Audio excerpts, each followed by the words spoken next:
சாய் பக்தர்களுக்கு என் அன்பு வணக்கங்கள். ஓம் சாய்ராம்.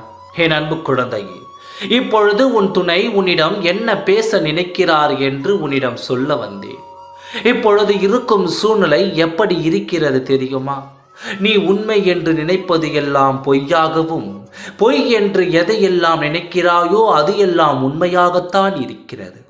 புரியவில்லையா? நீ யாரை உன்னில் உள்ளவராக என்று நினைக்கின்றாயோ உனக்கே பின்னே அவர்கள் பொய்யானவர்களாக நடந்து வருகிறார்கள். யாரெல்லாம் உன் முதுகிற்கு பின்னால் கோபப்பட்டு பேசுகின்றார்களோ அவர்களை நீ கெட்டவர்கள் என்று எண்ணுகிறாயோ அவர்கள் அனைவரும் நல்லவர்களாகத்தான் இருக்கிறார்கள். இந்த சூழ்நிலையில் தான் நீ இப்பொழுது வாழ்ந்து வருகிறாய்.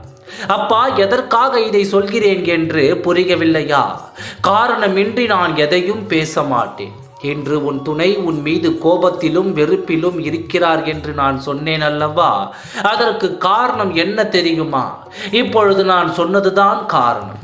யாரை நீ நல்லவர்கள் என்று நினைத்து கொண்டிருக்கின்றாயோ அவரிடம் நீ எந்த விஷயத்தை பற்றி பேசினாயோ அந்த விஷயம் இப்பொழுது உன் துணையின் காதில் சென்று விட்டது.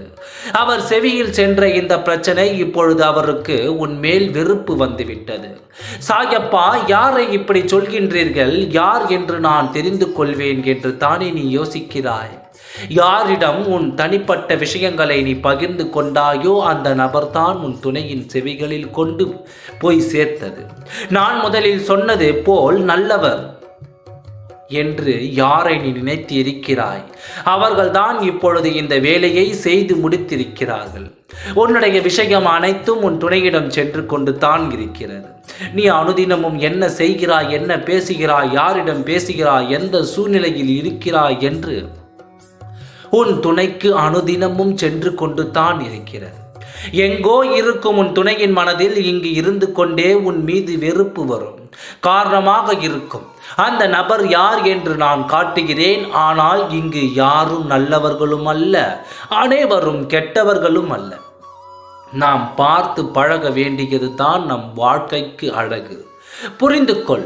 அப்பா உன்னிடம் என்ன பேசுகிறேன் என்பதை நீ புரிந்து கொண்டாலே வாழ்வில் உனக்கு எந்த பிரச்சனையும் வராமல் நான் பாதுகாப்பேன்.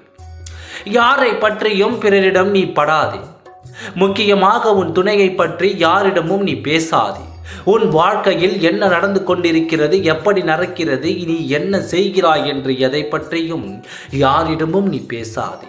நீ பேசினால்தானே உன்னை பற்றிய எண்ணங்கள் உனக்கு தெரிய வருகிறது. உன்னை பற்றி பிறரிடம் பேசுவதை முதலில் நிறுத்து. அப்பொழுது மற்றவர்கள் உன்னை பேசுவதை அவர்கள் நிறுத்தி விடுவார்கள். அப்பா சொல்வது உனக்கு புரிகிறது அல்லவா? இனியாவது நான் சொல்வதை கேட்டு திருத்திக்கொள். உன்னை பற்றிய எண்ணங்களை உன் துணையின் மனதில் நான் பாதிக்கப் போகிறேன். உனக்கும் உன் துணைக்கும் இருக்கும் இடையூறுகளை அகற்றி இடைவெளி அகற்றி போட்டு உனக்கும் உன் துணைக்கும் சமாதானத்தை கொடுக்கப் போகிறேன்.